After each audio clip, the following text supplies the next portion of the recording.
sahabat beriman.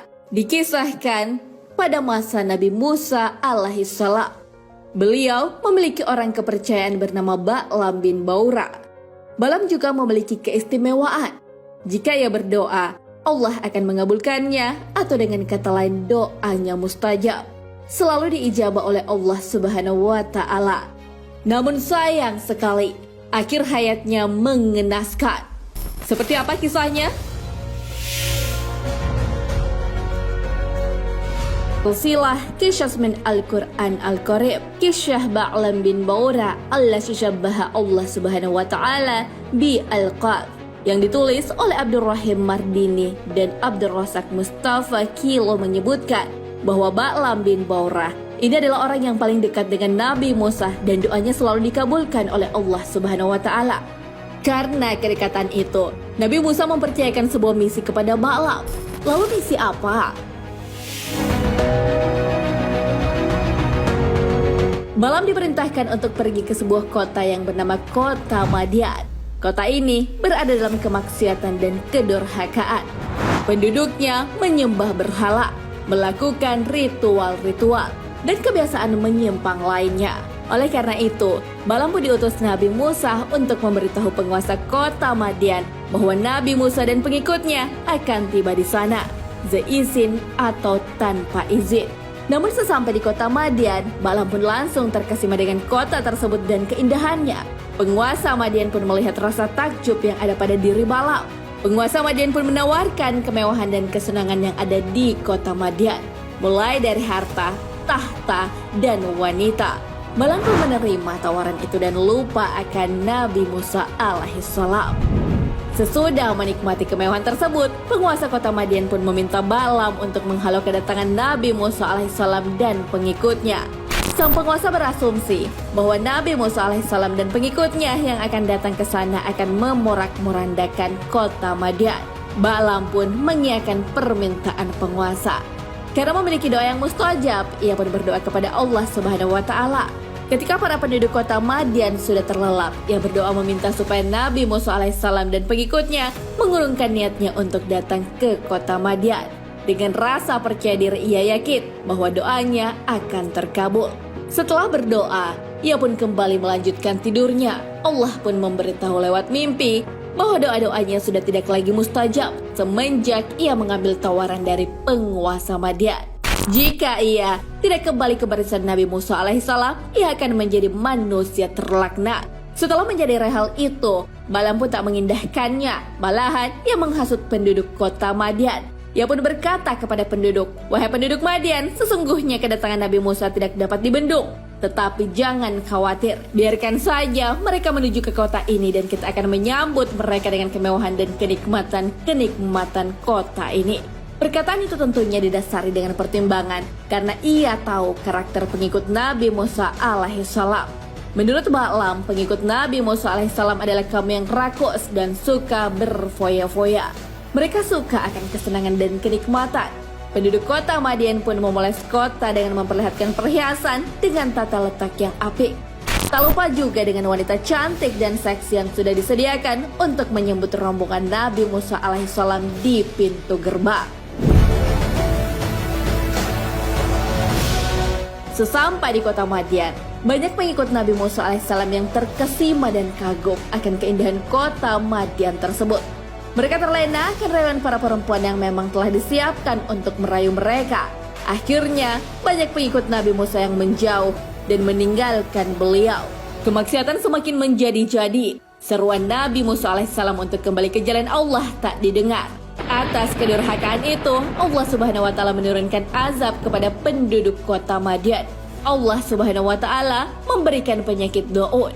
Dalam kamus Al-Mu'jam Al-Wasif, do'un berarti penyakit bengkak yang mewabah dan disebabkan oleh tikus yang satu dan berpindah ke tikus yang lain melalui kutu hingga sampai manusia. Imam Nawawi menjelaskan bahwa do'un ini adalah bisul-bisul yang ada pada tubuh seperti pada ketiak, siku, tangan, jari atau bahkan seluruh badan yang disertai pembengkakan dan sangat sakit.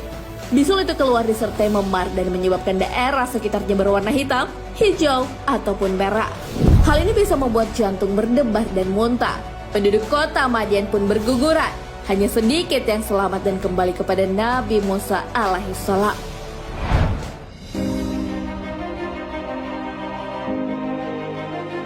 Sahabat beriman, atas pengkhianatannya, Balaam pun diabadikan dalam Al-Quran.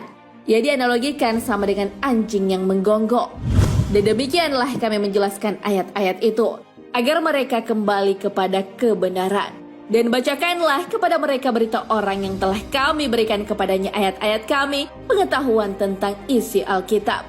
Kemudian dia melepaskan diri daripada ayat-ayat itu, lalu dia diikuti oleh setan sampai dia tergoda. Maka jadilah dia termasuk orang-orang yang sesat. Dan kalau kami menghendaki, sesungguhnya kami tinggikan derajatnya dengan ayat-ayat itu, tetapi dia cenderung kepada dunia dan menurutkan hawa nafsunya yang rendah. Maka perumpamaannya seperti anjing jika kamu menghalaunya, diulurkannya lidahnya. Dan jika kamu membiarkannya, dia mengulurkan lidahnya juga. Demikian itulah perumpamaan orang-orang yang mendustakan ayat-ayat kami. Maka ceritakanlah kepada mereka kisah-kisah itu agar mereka berpikir.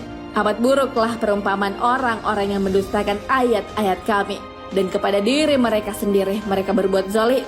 Al-Quran Surah Al-A'raf ayat 174 hingga 177.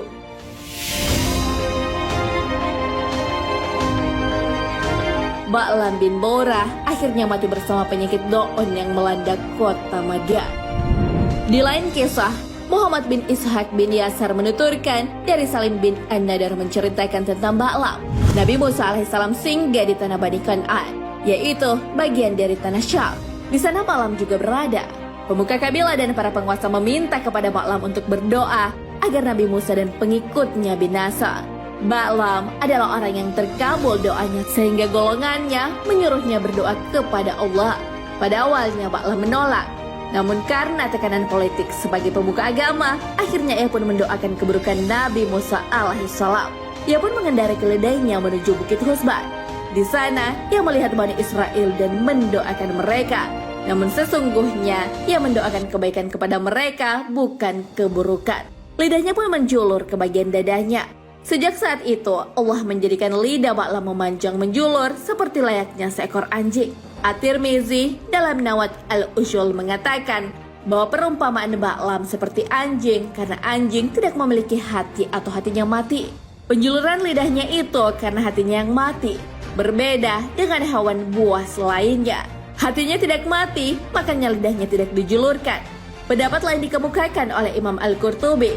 Beliau berkata bahwa ulama lain mengatakan bahwa perumpamaan ini adalah perumpamaan yang paling buruk yang disandangkan kepada manusia karena diumpamakan sebagai seekor anjing.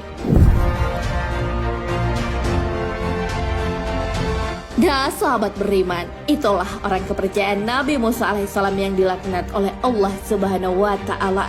Ia mendapatkan keistimewaan karena doa-doanya terkabul. Namun karena ia tergoda dengan kenikmatan dunia, akhir hidupnya mengenaskan. Padahal kenikmatan dunia hanyalah tipuan. Hal ini sudah disebutkan dalam firman-Nya. Ketahuilah bahwa sesungguhnya kehidupan dunia ini hanyalah permainan dan suatu yang melalaikan. Perhiasan dan bermegah-megah antara kamu serta berbangga-banggaan tentang banyaknya harta dan anak. Seperti hujan yang tanamannya mengagumkan para petani. Kemudian tanaman itu menjadi kering dan kamu lihat warnanya kuning kemudian menjadi hancur. Dan di akhirat nanti ada asap yang keras dan ampunan dari Allah serta keridhaannya. Dan kehidupan dunia ini tidak lain hanyalah kesenangan yang menipu. Al-Quran Surah Al-Hadid ayat 20.